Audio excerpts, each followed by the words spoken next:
The Pentagon comes to Silicon Valley. We'll show you the companies, the talent, and the technology the Defense Department is looking to recruit.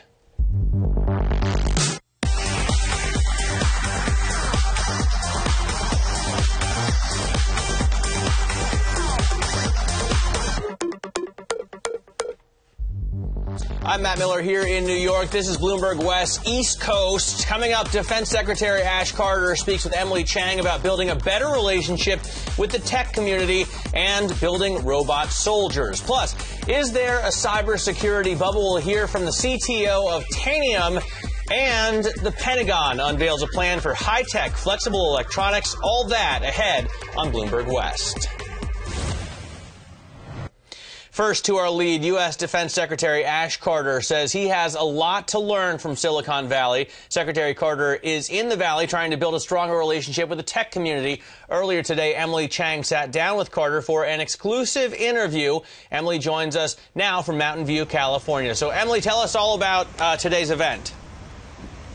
Hey there, Matt. Well, right now, Secretary Carter is in a 2-hour-long meeting with Silicon Valley tech leaders, including venture capitalist Mark Andreessen. We're going to be speaking with Mark after this meeting, a number of different cybersecurity CEOs. And the real thing that he is trying to accomplish here is to rebuild the relationship between the Pentagon and Silicon Valley, to recruit engineers who want to work for the government, to change this perception that Silicon Valley leaders have, that they have to protect their users from the U.S. government, given this is the post-Snowden revelation era. He's also scouting new technologies. We talked a lot about Google. We talked about drones that Google and Amazon and Facebook are working on. But keep in mind, Matt, this is a secretary who only has 16 months left in this administration. So why should these leaders commit to him now? What can he accomplish in that time? What will be tangible proof that his efforts are working? Take a listen. We'll be making investments, private-public partnerships, and direct investments, as we have for decades, going back to the era of jet engines and satellite communications right up through the internet, integrated circuits. So we need to be a technology leader to protect our country. And we can be a technology leader only if we partner with folks out here. You're a physicist by background, so you understand this stuff. What are some key technologies and assets that you can get from Silicon Valley that you're not getting from current defense contractors? Well, a lot of the really new, really cutting edge, brand new stuff we do get, but I find that the Defense Department over the years has gotten a little too bureaucratic, a little too slow for the pace of people out here. So both on the people level, some of them aren't acquainted with us and what we do, and some of our people have never understood the VC community or the technology community. We need to get them to understand one another. And in the technology area, we have so much to learn from the cutting edge out here. Remember, we don't build anything in the Pentagon. We count in this country upon private industry and private initiative to create the technologies that, next to the wonderful people in uniform who make our military the finest fighting force that the world has ever seen, next to them, technology is what made us great, and we need that technology. So Google, for example, they've been buying a number of robotics companies. They've got a humanoid robot, a cheetah robot, a dog climbing robot. When are we going to see robot soldiers? When are we going to see self-driving cars in the field on a mass scale? Oh, I think you'll see them soon. We already have teleoperated planes, so-called drones, helicopters, other things, undersea vehicles. True autonomy is another step forward. I just came from a briefing by a set of advisors to me on technology who have been studying all summer the question of autonomy and autonomous vehicles. So you'll see them driving underwater and doing all sorts of things like patrolling cyber networks to defend them. All of those things will be done autonomously or in very creative man-machine combinations in the future. We need to be part of that revolution. Much of it occurs right here, and that's another reason for my visit. Do you see a future of robot armies? I certainly see robots in the field. I think that it'll be a long time before humans are entirely removed from conflict. And also, of course, we're always going to want human decision-making and human responsibility when it comes to the use of force. What about drones? Drones have been used in the military for a long time, but now you have Amazon, Facebook, Google making their own drones. Do you think you can learn anything from those companies? Sure. I mean, we know a lot, but we can learn a lot also. Well, they're learning things about how, for example, to do logistics. We do a lot of logistics. That may seem mundane to you, but if you're fighting in Afghanistan or Iraq or Syria, where getting forces and equipment in and out is vital, we learn something. We learn something from them in areas like warehousing and inventory management, which again may sound mundane, but don't forget, we're spending the taxpayers' money, and we're constantly trying to do it more and more efficiently. And we learn about efficient techniques as well as effective combat techniques from new technology. Give us a sense of the severity of the recent hack attack on the Pentagon email system, the unclassified email system of the Joint Chiefs of Staff, and to what extent has that attack prompted you to ask Silicon Valley for help? Well, it is a sign to me that we're not nearly where we need to be in terms of cyber defense, even in the Defense Department, where we've known for decades that information technology was going to be critical to our military edge. And so we have a lot to learn. Clearly, our Joint Chiefs of Staff network, now it wasn't exploited in a dangerous way, and it resulted actually from a very simple operator failure. Somebody who opened an email they shouldn't have, which in all companies we are warned against doing that. So it was fairly mundane, but that something that mundane could affect that important a network shows you we're not where we need to be. That shows you that we need to be on the cutting edge of cyber defense. And this is the place where the cutting edge of cyber defense is defined. So if we're going to be there as we need to be, we need to do that in partnership with Silicon Valley. So Mark Zuckerberg, for example, has called U.S. surveillance a threat to the Internet. Tim Cook has said he doesn't want to have his users have to choose between security and privacy. Right. What do you want from a Mark Zuckerberg? What do you want from Tim Cook? Well, I think I'm with them 100%. We're trying to find a solution here that allows ordinary people and good people everywhere and companies everywhere to make use of this new technology in a way that is good for humankind. And at the same time, we do need to protect ourselves against terrorists, against child pornographers, criminal networks, drug runners, and on and on. And so there has to be a certain amount of public order as well as private freedom. That balance, I don't think we can strike in Washington. I think we can only strike it by talking to the greatest leaders and minds in this field, and they're out there. You're working on the 2017 budget. This is the last budget you're going to have a big impact on. You know, we've talked about cybersecurity being a big problem. What needs more money? What needs less money? Should there be a cybersecurity arm of the military? Cyber does need more money. We will provide new money. So even in an era when there's a lot of budget turmoil, which is a terrible thing, a whole other subject, in Washington, we need to invest more in cyber. We will. How much more? We do that.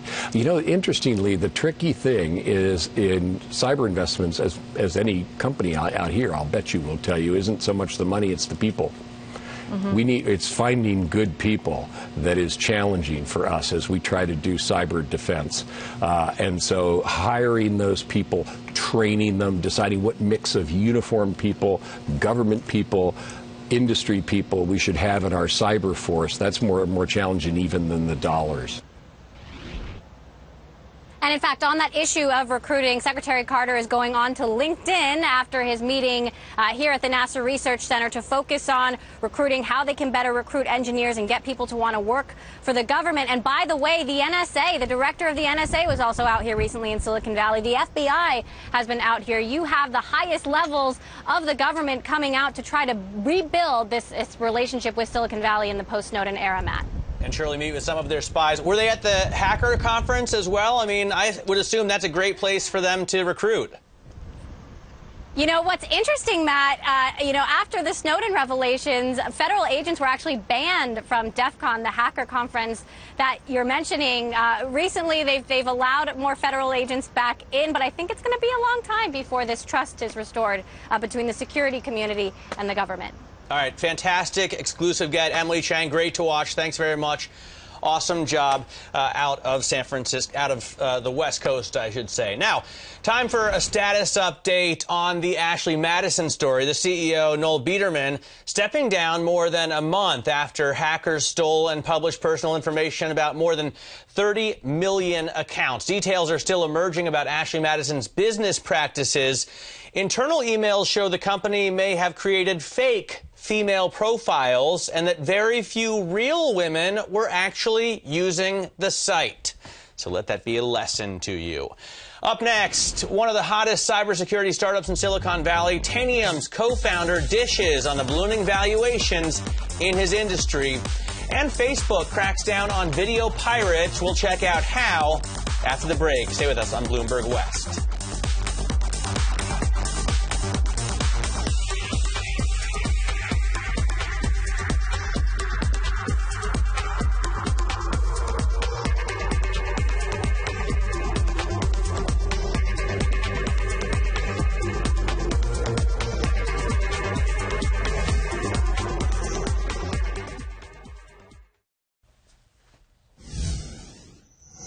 This is Bloomberg West. I'm Matt Miller. We just heard Emily Chang's interview with Defense Secretary Ash Carter in Silicon Valley today. Let's head back now to Mountain View, California, where Emily is standing by with more. Em?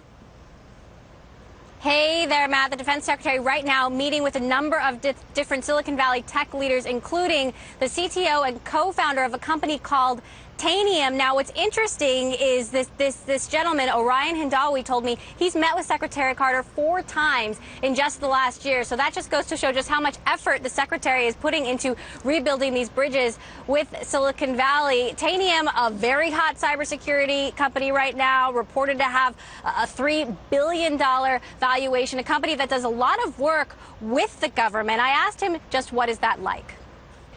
The government is the most interesting customer that we can have in a lot of ways. I mean, they're the biggest by far from a scale standpoint. They have really interesting problems. We do work with 50 of the Fortune 100, and many of them have very interesting problems too. But what you see in the government from a separation standpoint and all the complexity is really about as interesting as it gets. So, you know, another part of Secretary Carter's agenda is to rebuild trust. I mean, in the post-Snowden era, there's a lot of suspicion about the government. How difficult is that going to be to do? We hire many of our people based on the idea that we can help DOD and intelligence and the people that Secretary Carter cares deeply about.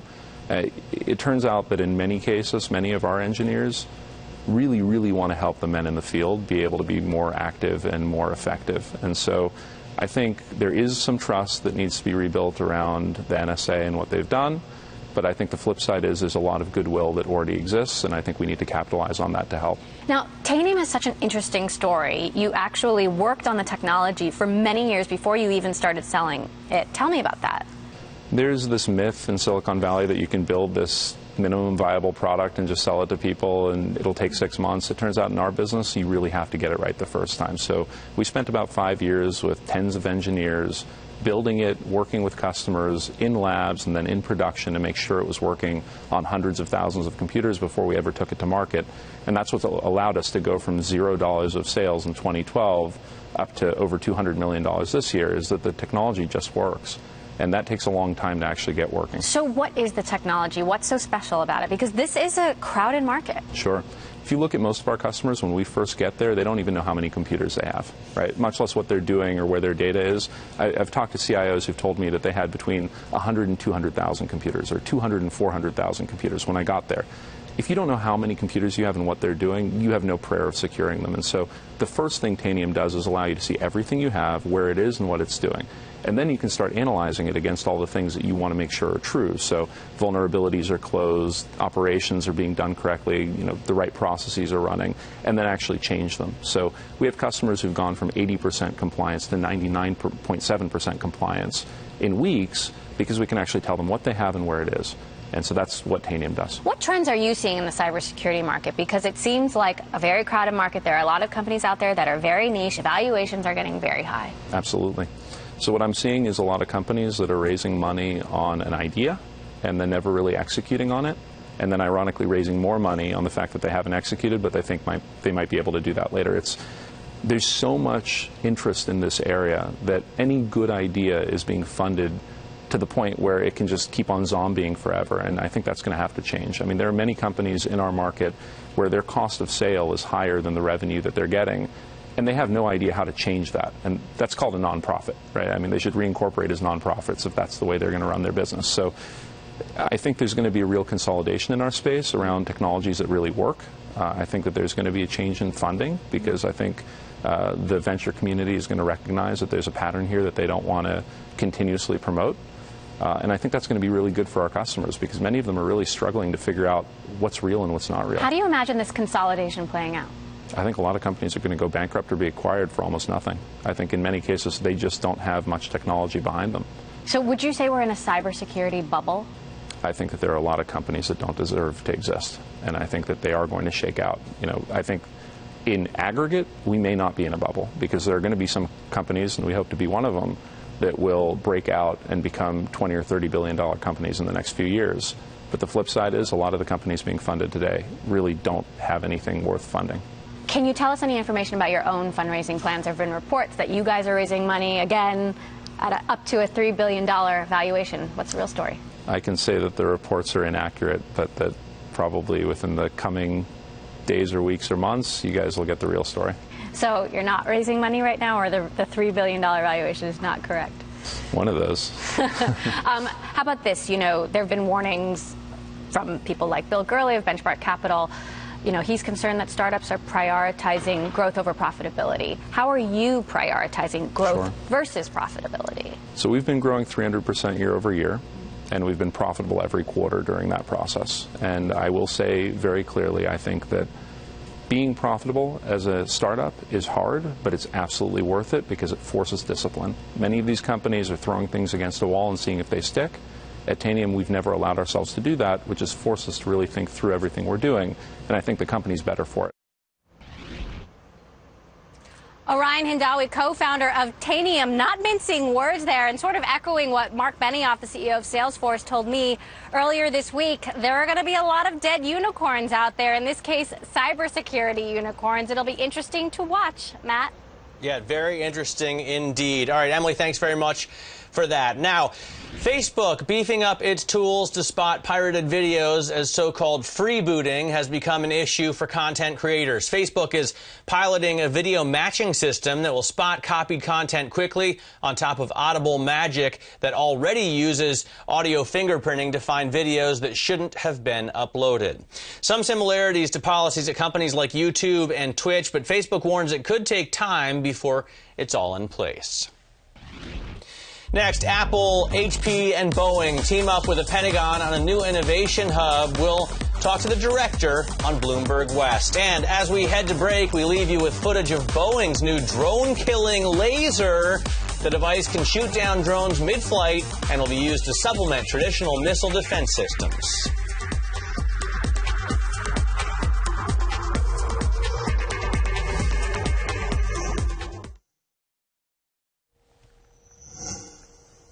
Time now for the Daily Bite, one number that tells a whole lot. Today, the number is 67 million.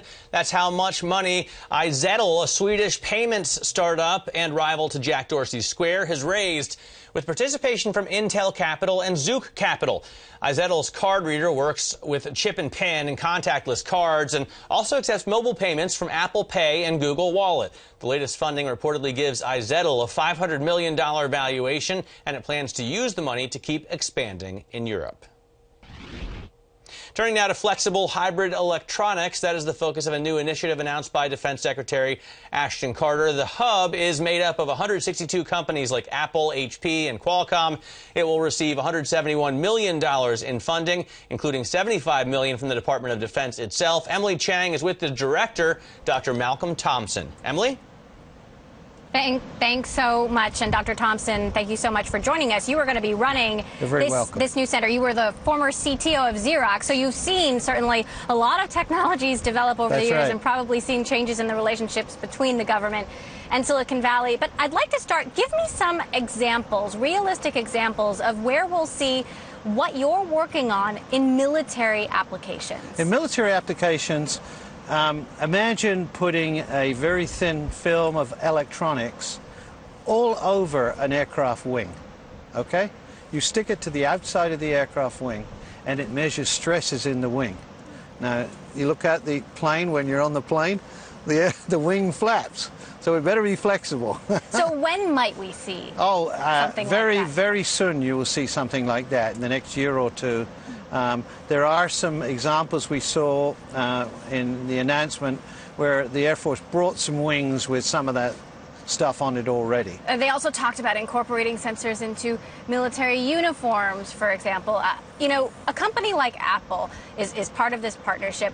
What does a company like Apple contribute to this? You know, every company contributes different things.